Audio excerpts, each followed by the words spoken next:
Partner! Ayan na naman! Yes! Nagpaparamdam na naman! Correct! Umuusok na naman ang ating Mahiwagang Burnay!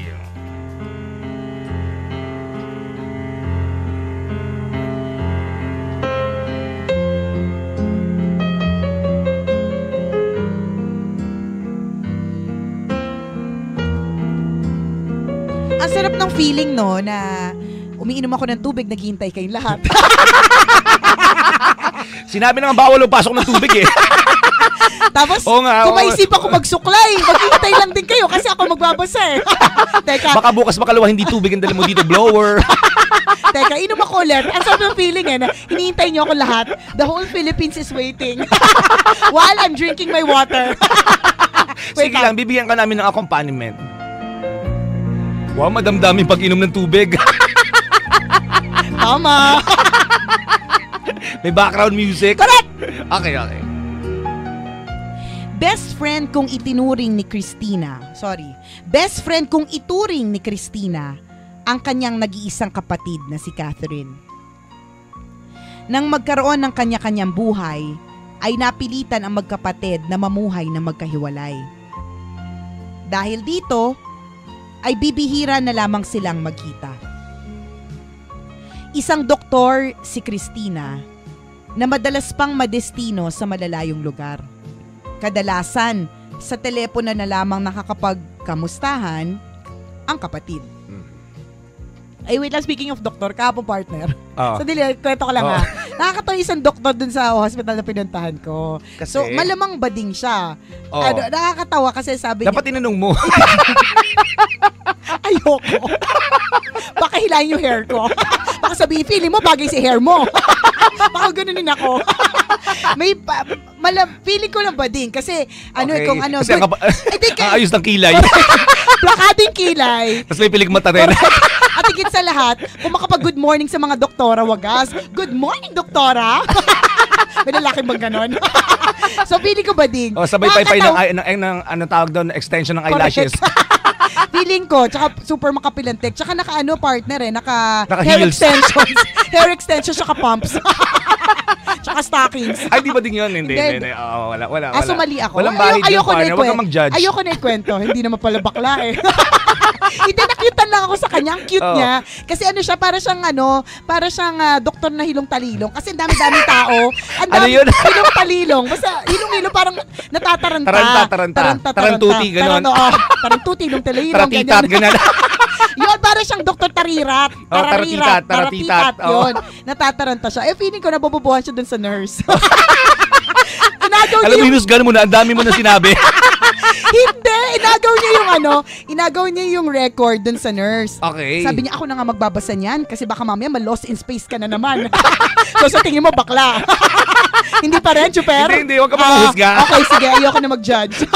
Tawa-tawa talaga kami mag-asawa. Sabi niya, ako na nga magbabasa ng record na yan. Baka ma-lost in space ka na naman. Hindi ba, Ding? Hindi. Wala. Okay. Sorry. Baka judgmental lang ako. Okay. Mali ang pagja-judge ko. Baka baka nahawa lang sa mga sa mga kasama niya doon. Sige. At least na-confirm ko lalaki siya. Okay. Ayan, ulitin na naman natin yung kwento. From the top. Ulit talaga. Ulit. Best friend kong ituring ni Christina ang kanyang nag-iisang kapatid na si Catherine. Nang magkaroon ng kanya-kanyang buhay, ay napilitan ng magkapatid na mamuhay na magkahiwalay. Dahil dito ay bibihira na lamang silang magkita. Isang doktor si Christina na madalas pang madestino sa malalayong lugar. Kadalasan ay sa telepono na lamang nakakapagkamustahan ng magkapatid. Ate, hanggang kailan ka ba dyan sa Africa? Miss na kita eh. Sana makauwi ka naman dito sa birthday ko. Sabi ni Catherine habang kausap ang ate niya sa telepono. Miss na din kita, bunso. Pasensya ka na ha, pero baka matagalan pa ako dito. Daming gwapo eh. May gwapo ba dyan sa atin? Walay naman, di ba? Baka hindi na ako makarating sa birthday mo. Napakaraming pasyente kasi dito. Napakahirap talaga mag-medical mission, lalong-lalo na dito sa Africa. Pero huwag kang mag-alala, babawi ako sa'yo. Ikamusta mo na lang ako sa pamangkin ko at sa asawa mo. Lagi mong tatandaan na mahal ka ni ate. Bye, Catherine. Hindi biro ang kinakaharap na pagsubok ni Cristina sa kanyang sinumpaang propesyon. Bukod sa malayo sa pamilya, ay tinitiis din niya ang komplikadong pamumuhay sa mission field. Isang liblib na nayon ang target ng medical team ni Cristina sa Swaziland, Africa. Inaakyat nila ang napakatarik na Lebombo Mountains para maabot ang mga nangangailangan ng tulong medikal. Ang mga nakatira doon ay kailangan pang maglakad ng 40 kilometro para lamang makapagpa-check up sa bayan. Hello? Sila ang nais tulungan ng grupo ni Cristina. Bukod sa mga gamot ay naghanda rin sila ng mga pagkain na mayaabot sa mga locals. Nakagawian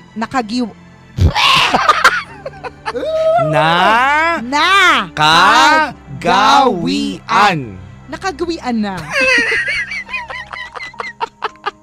Minadali. Okay lang. Nagpadali. Naintindihan na namin. Sige. Nakagawian din ni Cristina na maghanda ng mga candy at tsokolate na maaari niyang ipamigay sa mga batang pasyente. Isang araw, natawa ko sa YouTube. Parang kang bata mag-type. Ito ka ba nag-internet ako, huwag magulo. Nag-Facebook kaya ako, kwento ka lang dyan, nakikinig ako. Yung pag-type ni Chris, gamit lang po yung pointy finger. Parang bata. Isang araw ay inasikaso nila Cristina ang 15,000 mga ulilang kabataan sa Swaziland. Ilan? 15,000. Hala? 50,000. Nag-isip din ako. Translate ka pa. 15,000. 50,000. Sinisa pala.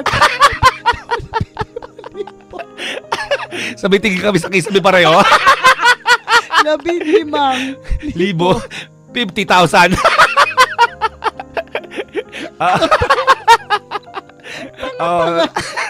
15,000 mga ulilang kabataan sa Swaziland. 15. 15.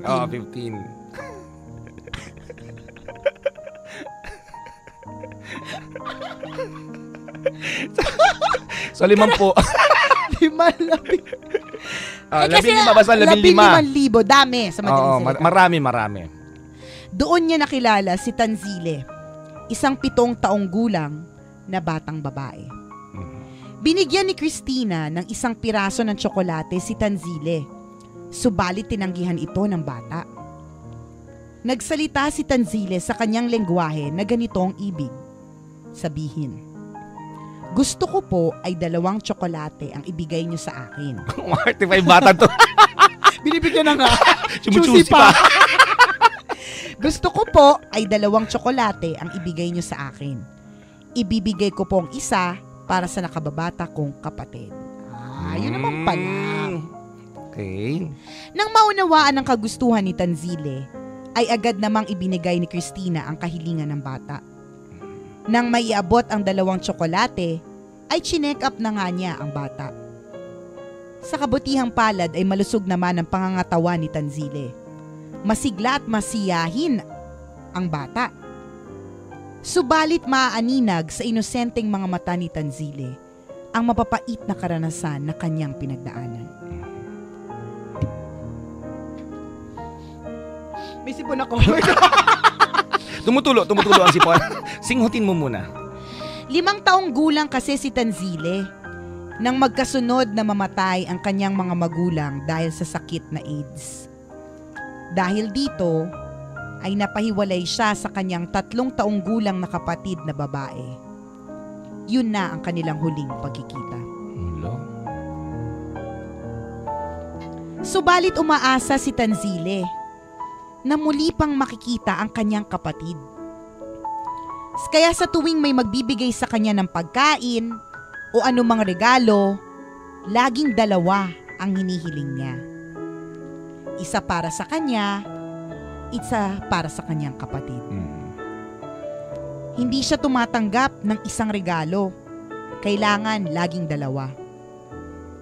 Sa katunayan, makikita sa loob ng barong-barong na tinutuluyan ni Tanzile ang tambak ng damit at laruan na itinabi niya para sa kanyang kapatid. Umaasa siya na isang araw ay maiaabot niya sa kapatid ang mga biyaya na nakolekta niya sa ilang taon ng kanilang paghihiwalay. Halos dumugo ang puso ni Christina nang malaman ang kalagayan ni Tanzile. Ramdam niya ang pagiging mapalad sa buhay dahil buhay pa ang kanyang sariling kapatid. Tama. Si Tanzile, umaasa na lang at maaaring mananatili na lamang na nakatambak ang mga regalo na inipon niya. Ito naman si Christina, judgmental. Deads agad. Hindi ba pwede na hiwalay lang? Sinisira mo yung trip ng bata Kaya nga eh. Hayaan mong umasa. Maaari kasi na hindi na niya muling makita pa ang pinakamamahal niyang kapatid. May hangganan ang kayang itulong ni Christina para kay Tanzile. Bukod sa tulong medikal at mga pagkain, ipinanalangin na lamang niya ang bata na sana ay manatiling matatag sa gitna ng pagsubok na dinaranas. Tama. Sa mga naranasan ni Christina sa medical mission sa Africa, ay lalong umigting ang kanyang pagmamahal sa kapatid na si Catherine. Kaya isang araw, bago ang kaarawan ng kapatid, ay sinikap ni Christina na makauwi sa kanila. Surprise! Happy birthday! Bungad na bati ni Christina. Ate! Nandito ka na! Ay hindi, wala. Nasa Africa. Imagination mo lang ito. Nananaginip ka lang. Correct. Kaluluwa ko to. Patay na ako, dinadalaw kita. Eto, makareact naman kasi. Malamang. Ate! Nandito ka na! Naku, sobrang saya ko dahil makakasama kita sa birthday ko. Tuwang-tuwang sabi ni Catherine kay Christina. Teka, Catherine. Hindi lang ako ang babati sa'yo sa birthday mo. May ipapakilala ako sa'yo. Oh, jowa ko. Yung kasamang jowa, okay. Inakay ni Christina ang isang batang babae na may dalang isang bag ng tsokolate. Dala niya si Tanzile. At akay-akay naman ni Tanzile ang isa pang batang babae, ang dating nawawalang kapatid nito na ngayon ay nahanap na ng medical team nila Christina. Nang maiabot kay Catherine ang mga regalong tsokolate, ay nagsimulang magpaliwanag si Christina. Inaasikaso ko na ang pag-adapt kay Tanzile at sa bunso niyang kapatid. Mababait silang mga bata. Ilang taon na lang at sa akin na sila maninirahan. Ganun ba, ate? Tara, at ipakilala na natin sila sa mga pinsa nila. Naku, matutuwa ang anak ko at may bago na siyang mga kalaro. Ngayon ay masaya nang nilalasap ni Tanzile at ng kapatid nito ang matamis na buhay kasama si Christina na siyang tatayong ina para sa kanila. Oy. Ito ay base sa tunay na karanasan ni Dr. Maithiri at Tanzile ng Swaziland, Africa. Oh. Ganda! Saya naman! Alam mo, partner, ang daming hugot at ang daming lesson na makukuha sa Mahiwagang Borneo. Unahin ko lang bago ko makalimutan na kung ikaw nakakapunta ka sa ospital ng madali o ikaw nakakapag-check up ka ng madali, isa ka sa mga taong blessed. Kasi may mga tao na kailangan pang tumawid ng bundok. Isipin mo, 40 kilometers every day yung binabiyahan nila makakuha lamang ng check-up. Correct. Diba, nakakahiya naman sa atin, partner. 3 kilometers nga lang, umaangal ka eh. Traffic, walang parking. Diba? Totoo. Yun pa lang eh.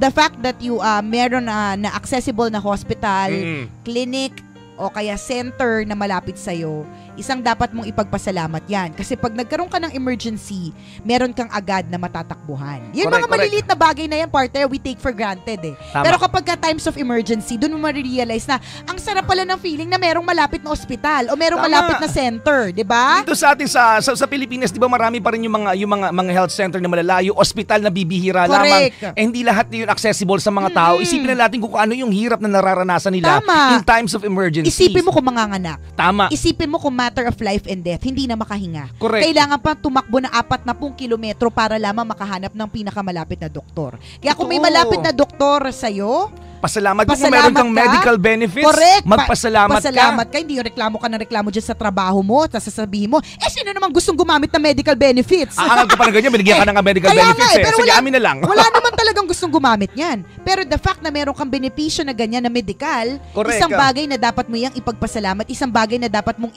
ikasaya ngayong araw na to. Diba? Totoo yan. Bago ko lang makalimutan. Ako, isa na mga aspeto ng kwento na nagustuhan ko dyan, I always believe... Tapos na yung time. 2 minutes na lang daw. Ay, wala na. May mga bilib-bilib ka pa. Sige, go.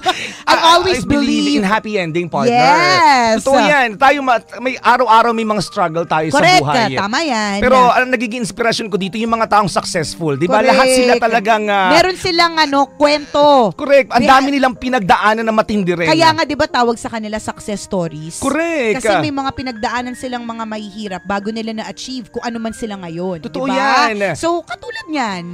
Ang daming pinagdaanan, ang daming pain, ang daming pasakit. Correct, na pinagdaanan ni Tanzile. Pero, mawala na magulang, totoo, mahiwalay sa kapatid, hindi alam kung papaano magpapagamot, 'di ba? Correct, pero ganun. In the end, happy family ang kanilang kinalabasan. Correct. Ganun din tayo sa buhay natin, mga kaibigan. May mga struggle tayo everyday. Tama. Pero sabi nga, sa bandang huli, tagumpay ang ating aanihin. Correct.